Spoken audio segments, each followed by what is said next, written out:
하나님의 말씀은 민수기 2장입니다. 1절부터 교독하겠습니다. 여호와께서 모세와 아론에게 말씀하여 이르시되 이스라엘 자손은 각각 자기의 진영의 군기와 자기의 조상의 가문의 기호 곁에 진을 치되 회막을 향하여 사방으로 치라. 동방 해돋는 쪽에 진칠 자는 그 진영별로 유다의 진영의 군기에 속한 자라. 유다 자손의 지휘관은 암미나답의 아들 나손이요 그의 군대로 계수된 자가 74,600명이며 그 곁에 진친 자는 이사갈 지파라. 이사갈 자손의 지휘관은 수알의 아들 느다넬이요 그의 군대로 계수된 자가 54,400명이라. 그리고 스불론 지파라. 스불론 자손의 지휘관은 헬론의 아들 엘리압이요 그의 군대로 계수된 자가 57,400명이니 유다 진영에 속한 군대로 계수된 군인의 총계는 186,400명이라. 그들은 제1대로 진행할지니라. 남쪽에는 르우벤 군대 진영의 군기가 있을 것이라. 르우벤 자손의 지휘관은 스데올의 아들 엘리수리요 그의 군대로 계수된 자가 46,500명이며 그 곁에 진칠 자는 시므온 지파라. 시므온 자손의 지휘관은 수리사테의 아들 슬루메엘이요 그의 군대로 계수된 자가 59,300명이며 또 갓 지파라. 갓 자손의 지휘관은 르우엘의 아들 엘리아삽이요 그의 군대로 계수된 자가 45,650명이니 르우벤 진영에 속하여 계수된 군인의 총계는 151,450명이라. 그들은 제2대로 진행할지니라. 그 다음에 회막이 레인의 진영과 함께 모든 진영의 중앙에 있어 행진하되 그들의 진친 순서대로 각 사람은 자기의 위치에서 자기들의 길을 따라 앞으로 행진할지니라. 서쪽에는 에브라임의 군대의 진영에 군기가 있을 것이라. 에브라임 자손의 지휘관은 암미우스의 아들 엘리사마요 그의 군대로 계수된 자가 45,000명이며 그 곁에는 므낫세 지파가 있을 것이라. 므낫세 자손의 지휘관은 부다술의 아들 가말리엘이요 그의 군대로 계수된 자가 32,200명이며 또 베냐민 지파라. 베냐민 자손의 지휘관은 기드오니의 아들 아비다니요 그의 군대로 계수된 자가 35,400명이니 에브라임 진영에 속하여 계수된 군인의 총계는 108,100명이라. 그들은 제3대로 진행할지니라. 북쪽에는 단 군대 진영의 군기가 있을 것이라. 단 자손의 지휘관은 암미사대의 아들 아이에셀이요 그의 군대로 계수된 자가 62,700명이며 그 곁에 진칠 자는 아셀 지파라. 아셀의 자손의 지휘관은 오그란의 아들 바기엘이요 그의 군대로 계수된 자가 41,500명이며 또 납달리 지파라. 납달리 자손의 지휘관은 에난의 아들 아히라요 그의 군대로 계수된 자가 53,400명이니 단의 진영에 속하여 계수함을 받은 군인의 총계는 157,600명이라. 그들은 길을 따라 후대로 행진할지니라 하시니라. 이상은 이스라엘 자손이 그들의 조상의 가문을 따라 계수된 자니 모든 진영의 군인 곧 계수된 자의 총계는 603,550명이며 레위인은 이스라엘 자손과 함께 계수되지 아니하였으니 여호와께서 모세에게 명령하심과 같았느니라. 이스라엘 자손이 여호와께서 모세에게 명령하신 대로 다 준행하여 각기 종족과 조상의 가문에 따르며 자기들의 길을 따라 진치기도 하며 행진하기도 하였더라. 아멘. 기도드리겠습니다.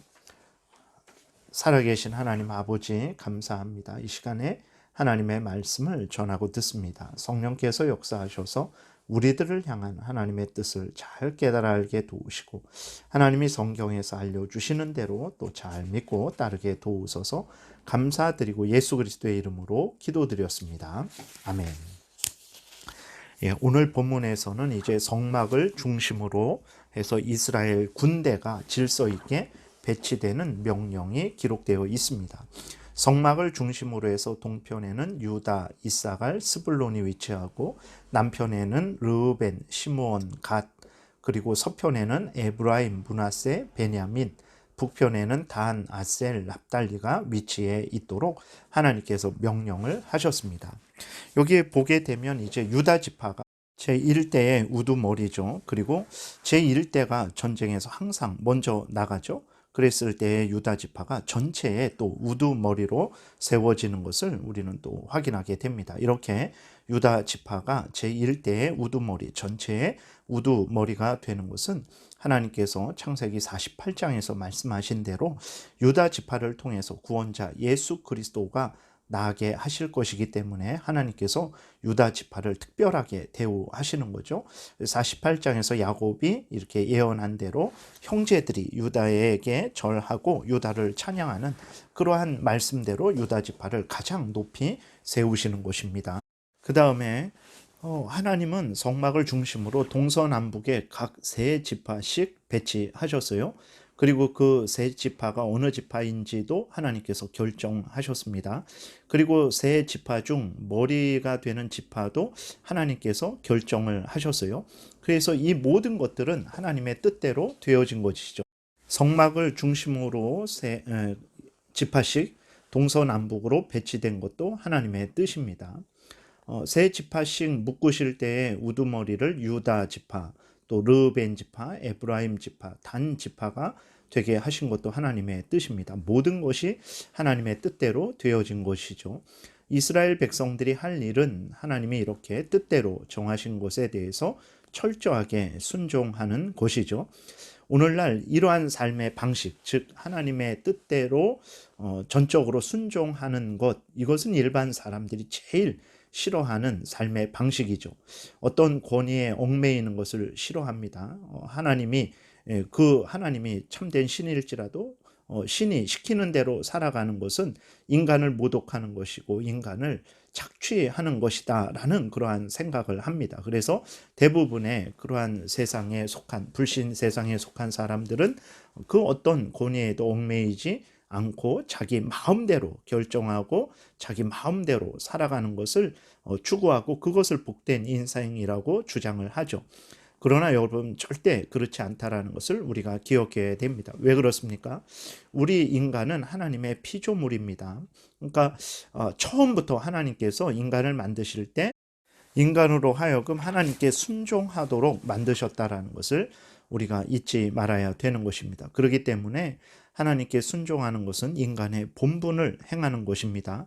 그것은 굴욕적인 것이 아니라는 것을 우리가 기억해야 됩니다. 그리고 두 번째로 하나님보다 지혜로운 존재는 없죠. 그리고 또 하나님보다 인간을 복되게 하시는 존재도 없습니다. 하나님이 우리에게 명령하신 것은 가장 지혜로운 명령입니다. 그리고 하나님이 우리에게 명령하신 것은 우리를 가장 복되게 하는 명령이죠. 그렇기 때문에 하나님의 명령에 순종하는 것이 인간이 굴욕적인 것이고 또 인간의 행복을 반대하는 것이다 라는 생각은 완전히 잘못된 것이라는 것을 우리가 기억해야 되는 것입니다. 하나님의 명령이 가장 지혜롭습니다. 하나님의 명령이 우리 인간에게 가장 복됩니다. 하나님의 명령에 순종하는 것이 가장 지혜로운 삶이고 하나님의 명령에 순종하는 것이 가장 복된 삶을 살아가는 유일한 비결이라는 것을 우리가 기억해야 되겠습니다. 세 번째로 성막 중심으로 이스라엘 진이 편성되었어요.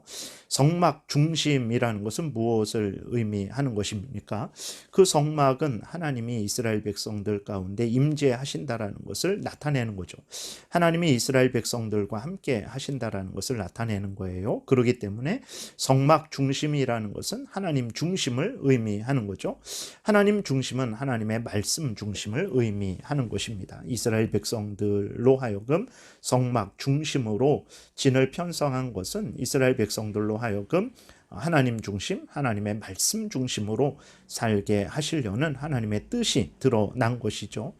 오늘날 이것을 우리에게 적용해 볼 때 이것은 이제 우리로 하여금 교회 중심의 삶을 살라라는 의미라는 것을 우리가 적용할 수 있죠.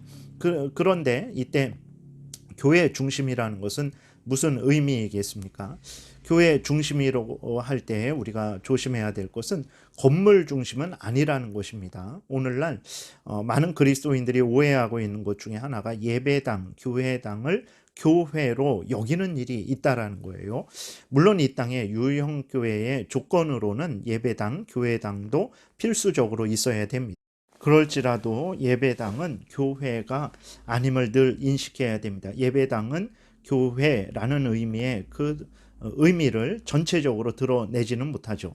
교회는 무엇입니까? 하나님의 택한 백성들의 모임이죠. 예수 그리스도를 믿는 사람들의 모임입니다. 예수 그리스도를 믿는 사람들이 어느 장소, 어느 건물에 모일 때 그것을 어느 교회라고 이렇게 말을 하는 것입니다. 그렇기 때문에 교회당만 교회로 생각을 해서는 안 되고, 그거보다 더 우선적으로 예수 그리스도를 믿는 사람들의 모임을 교회로 먼저 생각을 해야 되는 거예요. 그 사람들이 모이는 그곳은 교회당, 예배당입니다. 그 전체를 합쳐서 어느 교회라고 이렇게 말을 하는 거예요. 그런데 우리들은 일반적으로 교회당, 예배당을 교회로 생각하는 그러한 경향이 있죠. 그러한 예배당 중심, 교회당 중심을 의미하는 것은 아니. 그렇다고 해서 예배당을 무시하고 멀리해야 되는가? 절대 그렇지 않습니다. 교회의 활동, 즉 예수 그리스도를 믿는 사람들의 활동은 예배당을 중심으로 해서 이루어지죠. 예배드리고 전도하고 기도하고 여러 교제를 나누는 것들이 이제 예배당을 중심으로 해서 이루어집니다. 그렇기 때문에 예배당, 교회당이 너무 멀면 교회의 선한 사업에 적극적으로 참여하기가 어렵죠. 그래서 예배당을 가까이 하는 것도 우리가 추구해야 될 일이죠. 두 번째로 교회 중심이라는 것은 이제 앞에서 말씀드린 대로 교회는 하나님의 택한 백성들의 모임이잖아요. 그래서 하나님의 택한 백성들이 서로 함께 모여서 서로 사랑하고 서로 의지하고 서로 격려하고 함께 웃고 함께 우는 믿음의 교제를 나누는 것을 의미하는 것이죠. 그리고 무엇보다도 왜 하나님의 택한 백성들이 모입니까? 하나님께 예배드리기 위해서, 하나님께 영광 돌리기 위해서, 하나님의 뜻을 듣고 그 뜻 따라 살아가기를 위해서 함께 모이는 것이죠. 그렇기 때문에 교회 중심이라는 것은 또한 예배를 드리는 그러한 이를 중심으로 해서 생활한다라는 것을 또 우리가 생각할 수 있죠. 그 다음에 이제 세 번째로는 교회 중심이라는 것은 무엇보다도 하나님 중심을 의미하는 것입니다. 그렇기 때문에 어디에서 무엇을 하든지 성도들이 함께 모였을 때, 예배당에 모였을 때, 아니면 다른 성도들의 집에 모였을 때, 아니면 밖에 모였을 때, 아니면 혼자 다른 곳에 있을 때, 학교에 있을 때, 직장에 있을 때, 또 국민으로서 어느 곳에 있든지 간에 항상 하나님 앞에서 살아가는 것, 이것이 바로 성막 중심, 교회 중심의 의미라고 말할 수 있을 것입니다. 그 다음에 무엇보다도 교회 중심이라는 것은 이제 하나님의 말씀을 따라 살아가는 것을 의미하는 것입니다. 교회에서 예배를 드릴 때에도, 기도를 드릴 때에도, 믿음의 교제를 나눌 때에도, 직분을 감당할 때에도 모든 것에 있어서 하나님 말씀에 근거해서 살아가는 것, 이것의 참된 의미가 바로 교회 중심이죠. 성막 중심인데 성막만 그 앞에 두고 다 자기 마음대로 살아간다면 그것이 어떻게 성막 중심이 되겠습니까? 성막이 만들어질 때에도 하나님이 말씀하신 대로, 성막에서 제사가 드려질 때에도 하나님이 말씀하신 대로 되어지는 것을 하나님이 강조하셨듯이 우리가 이 오늘 본문에서 말하는 성막 중심, 교회 중심, 이렇게 했을 때 그 의미는 바로 하나님의 말씀 중심으로 살아가는 것을 의미한다라는 것을 우리가 기억해야 되겠습니다. 그래서 교회에 모여 예배드리고 교제를 한다고 하는데 하나님이 성경에서 알려주신 대로 행하지 않는다면 그 예배와 교제는 하나님이 결코 기뻐하시지 않을 것입니다. 그래서 교회 중심이라는 것은 하나님의 말씀 중심, 성경 중심이라는 것을 우리가 분명히 기억해야 됩니다. 끝으로 그럼 교회 중심이라고 한다면 그럼 우리의 일상생활에 대해서는 소홀히 해도 되는가? 절대 그렇지 않습니다. 교회 중심이라는 것, 그것은 하나님 중심이죠. 하나님 말씀 중심이죠. 그것은 이제 내가 그리스도인으로서 하나님 앞에서 살아가는 것을 의미하는 것이죠. 우리가 가정에서나 직장에서나 학교에서나 국민으로서 삶을 살아갈 때 항상 하나님 중심, 말씀 중심, 내가 그리스도인이라는 그러한 분명한 인식을 가지고 그리스도인답게 하나님을 경외하면서 하나님의 말씀을 따라서 하나님의 영광을 위해서 가정에서도 직장에서도 학교에서도 뭐 어느 곳에 있든지 무엇을 하든지 그렇게 살아가는 것도 포함된다라는 것을 우리가 기억을 해야 되겠습니다. 그래서 하나님이 구약의 이스라엘 백성들로 하여금 정말 어디에 있든지 무엇을 하든지 광야에 있든지 가나안에 들어가든지 항상 성막 중심으로 하나님 중심, 말씀 중심, 또 하나님의 택한 백성들이 서로 함께 교제하고 연합하며 함께 예배드리는 중심으로, 또 그것뿐만 아니라 모든 그러한 삶을 살아갈 때 종교적인 신앙적인 부분만이 아니라 일상적인 삶을 살아갈 때에도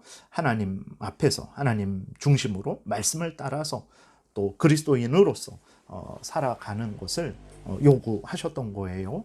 이 정신은, 이 의미는 여전히 오늘도 우리에게 하나님께서 요구하신다라는 것을 분명히 우리가 기억하고 항상 어디에서 무엇을 하든지 하나님 중심으로, 말씀 중심으로, 그리고 그리스도인들, 성도들 중심으로, 그리고 또 우리가 함께 모이기에 힘써서 함께 모여서 하나님께 함께 예배드리고 함께 믿음의 교제를 나누고, 그리고 또 혼자 어디에 있을지라도 뭐 집으로 돌아가서도 또 학교나 직장에 가서도 항상 하나님 앞에서 하나님 말씀을 따라서 하나님 영광을 위하여 살아가는 이 삶을 우리가 열심히 살아가야 되겠습니다. 기도드리겠습니다. 살아계신 하나님 아버지, 감사합니다. 이스라엘을 통해서 우리가 어떤 마음과 태도로 우리의 신앙생활과 일상생활을 해야 되는지 알려주시니 감사드립니다.